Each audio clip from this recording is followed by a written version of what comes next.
বন্ধুরা প্রথমে এই ভিডিওটা দেখো, দেন এর ফানি কমেন্ট পড়বো। So let's go. First time আমি বিয়ে বাড়ি দেখলাম কোল্ড ড্রিঙ্ক দিচ্ছে গাইস এরকম বটলে। এ চম্পা চম্পা কোল্ড ড্রিঙ্ক।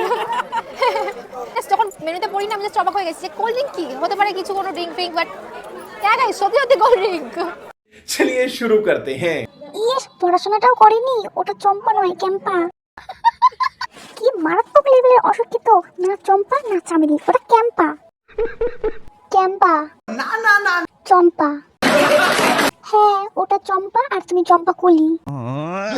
শ্রাদ্ধ বাড়ির ব্লগারের থেকে বেশি কিছু আশা করাও যায় না। অশিক্ষিত পড়তেও পারে না, ক্যাম্পা নট চম্পা। হ্যাঁ ওটা সাতবাই চম্পা। মূর্খ মামুনি। এরাই সেই ব্যক্তি যারা উচ্চ মাধ্যমিকের রাস্তায় ধর্ণা দিয়েছিল। দিদি একটু বেশি ইংলিশ পড়ে ফেলেছে। ঠিক বলেছো। ওপরে ফ্যাশন ভেতরে শ্মশান।